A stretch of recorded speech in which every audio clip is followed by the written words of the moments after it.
नमस्कार दोस्तों, आप सभी का हमारे YouTube चैनल सन एकेडमी में हार्दिक स्वागत है। मैं सूरज पटेल।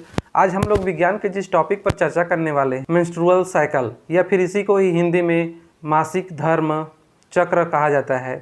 तो दोस्तों आज हम लोग इसको अच्छी तरह से डिटेल में देखेंगे। तो चलिए देखते हैं। उससे इसको देखने से पहले हम लोग थोड़ा सा जो महिला का प्रजनन तंत्र होता है उसको थोड़ा सा समझ लेते हैं हम लोग। उसके बाद में फिर ये जो मासिक धर्म है उसको हम लोग देखेंगे या फिर मेंस्ट्रुअल साइकिल है उसको देखेंगे।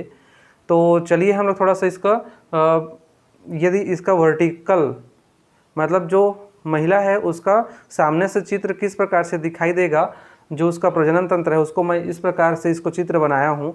तो इसमें हम लोग सबसे पहले देखते हैं, सबसे नीचे में देखते हैं वेजाइना या फिर योनि। इसके जस्ट ऊपर में हम लोग देखते हैं मतलब अंदर में पेट की अंदर मतलब पेट की तरफ देखते हैं तो इसमें सर्विक्स कैनाल होता है, गर्भाशय ग्रीवा होता है।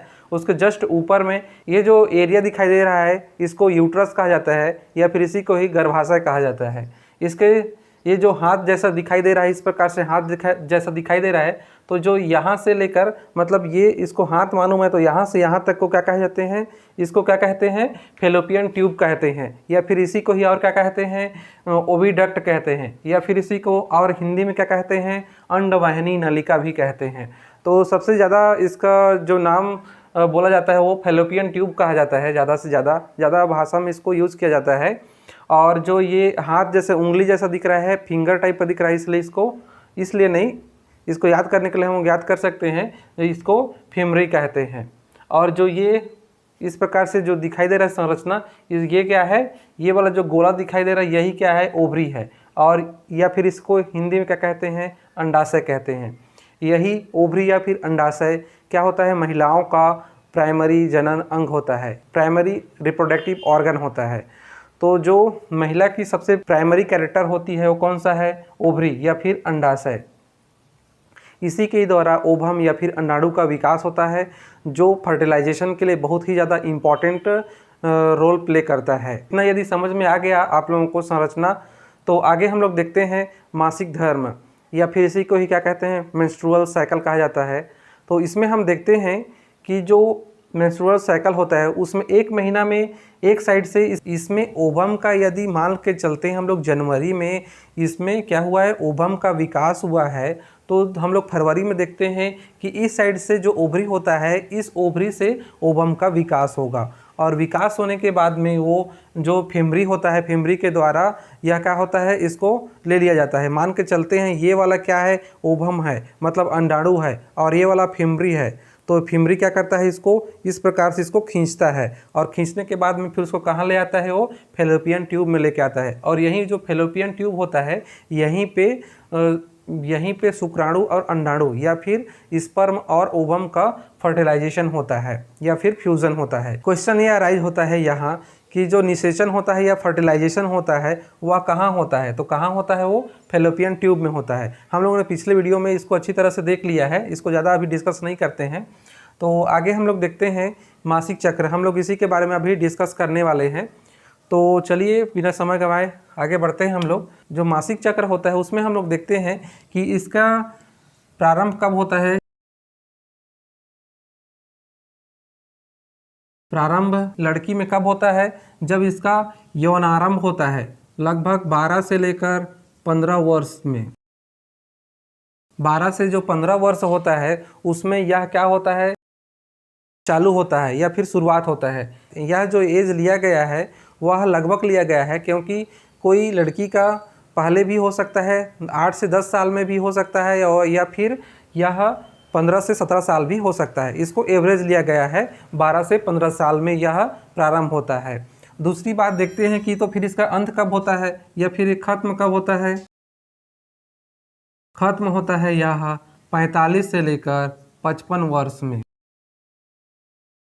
यह जो 45 से 55 वर्ष है यह भी किसी महिला में क्या होगा, कम या ज़्यादा इसकी एज में हो सकता है। यहाँ हम देखते हैं कि 45 से 55 वर्ष की उम्र में जिन महिलाओं का जो मासिक चक्र होता है वह ख़त्म हो जाता है, तो इस स्थिति को क्या बोला जाता है, रजोनिवृत्ति बोला जाता है।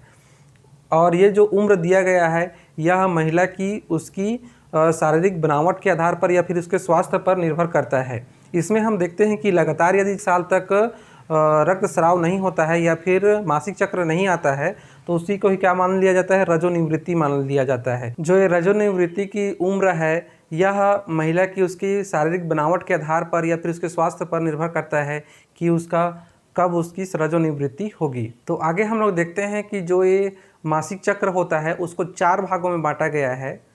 तो सबसे पहले जो चक्र होता है उसे कहा जाता है मेंस्ट्रुएशन साइकिल।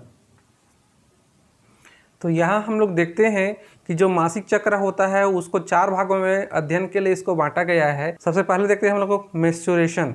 तो ये जो मेंस्ट्रुएशन होता है यह, हाँ, इसको मैं और बताना चाहूँगा कि जो ये मासिक चक्र होता है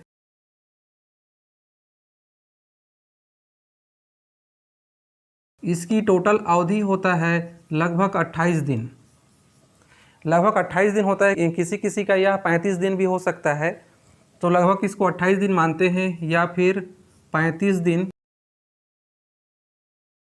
का जो मासिक चक्र होता है वह किसी का 28 दिन भी हो सकता है या फिर किसी का 35 दिन भी हो सकता है, इसके बीच में भी हो सकता है।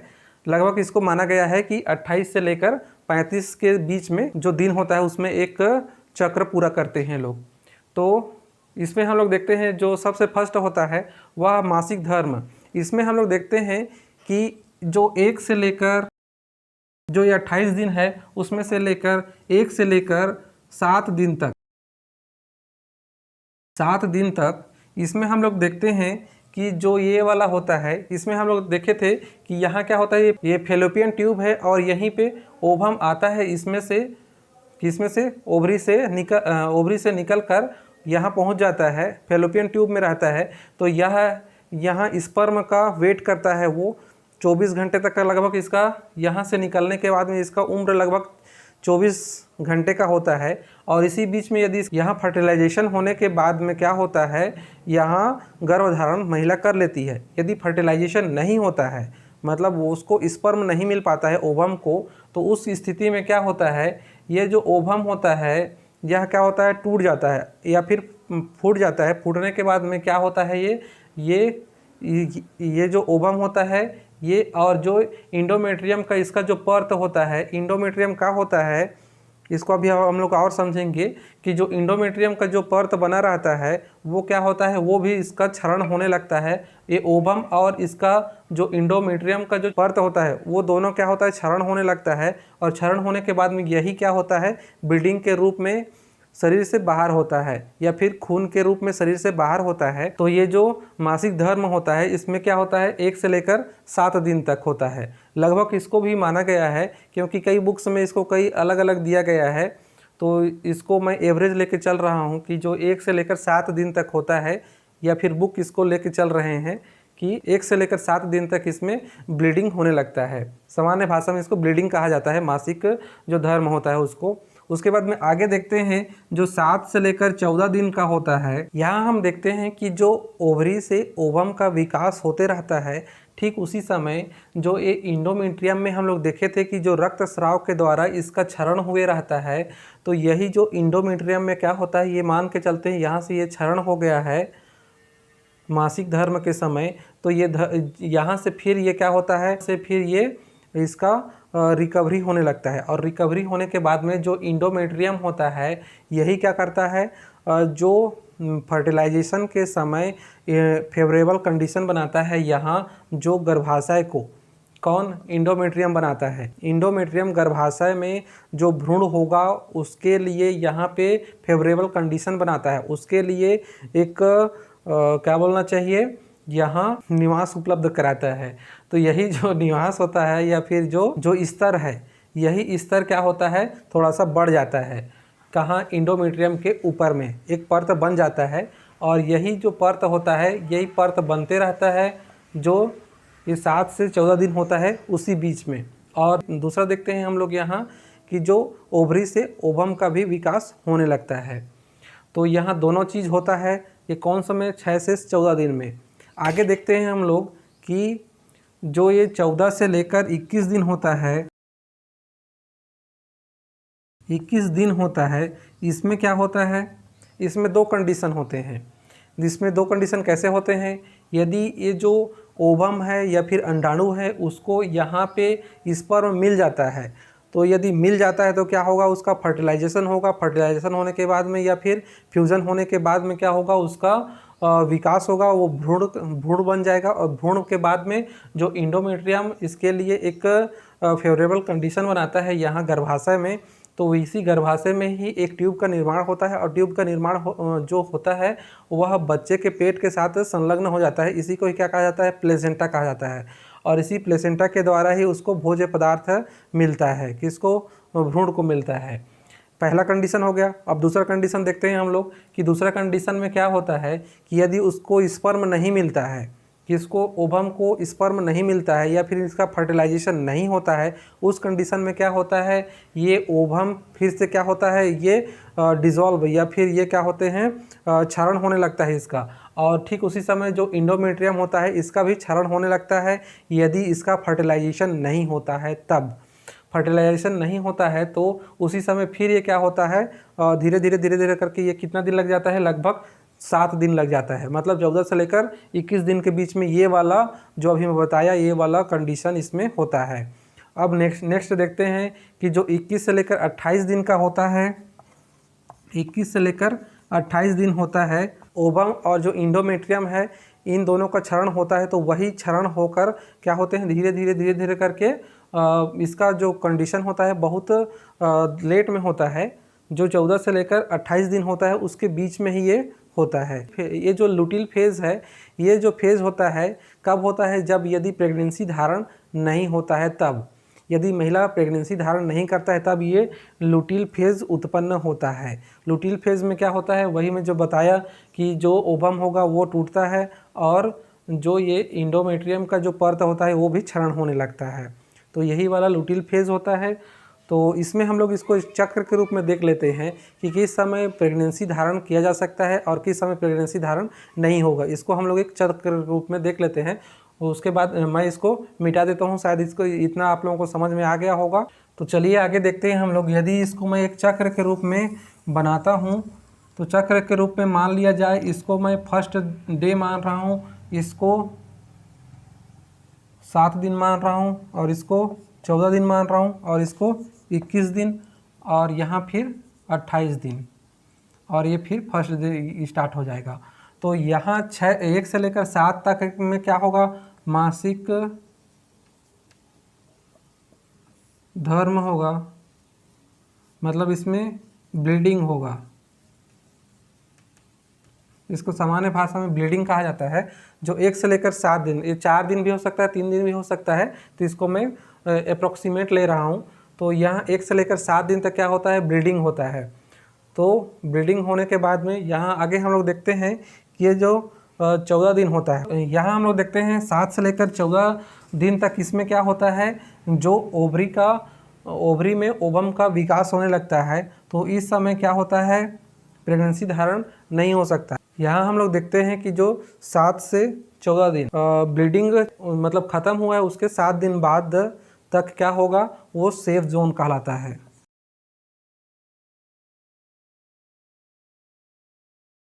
सेफ जोन कहलाता है क्योंकि इसमें प्रेगनेंसी धारण नहीं हो सकता। इसमें हम देखते हैं कि मासिक धर्म खत्म होता है, उसके 7 दिन तक क्या होता है, सेफ जोन होता है। इसमें प्रेगनेंसी धारण करने की जो कंडीशन होती है बहुत कम चांसेस होता है।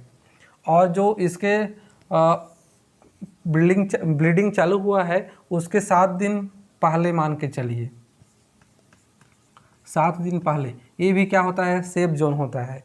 यहाँ हम लोग देखते हैं कि जो लोग फैमिली प्लानिंग करना चाहते हैं वे लोग क्या करना चाहिए उन लोगों को कि जो मासिक चक्र प्रारंभ हो रहा है उसके 7 दिन पहले और 7 दिन बाद ये जो होता है उसमें प्रेगनेंसी धारण नहीं हो सकता है। तो जो बचा समय उसमें उन लोगों को प्लानिंग करना चाहिए। तो दोस्तों यहाँ हम लोग देख लिए कि किस समय प्रेगनेंसी धारण हो सकता है और किस समय नहीं हो सकता है। यहाँ जो ये 14वां दिन होता है, किसके, ब्लीडिंग के 14 दिन बाद अंडोत्सर्ग होता है। मतलब ओवरी से ओवम का विकास होने के बाद में यह कहा जाता है फैलोपियन ट्यूब में जाता है 14वां दिन में। तो ये जो 14वां दिन होता है यहीं के आसपास क्या होता है, प्रेगनेंसी धारण करने की जो चांसेस है बहुत ही ज़्यादा होता है। तो जिन लोग फैमिली प्लानिंग करना चाहते हैं या फिर करते हैं वो लोग, क्या होगा 14वां दिन के बाद में या फिर उसी के आसपास में प्रेगनेंसी धारण कर सकते हैं। तो दोस्तों आज के वीडियो में इतना ही। यदि वीडियो आप लोगों को पसंद आता है तो वीडियो को लाइक कीजिए, कमेंट कीजिए और दोस्तों के साथ में शेयर करना ना भूलिए। जय हिंद, जय भारत।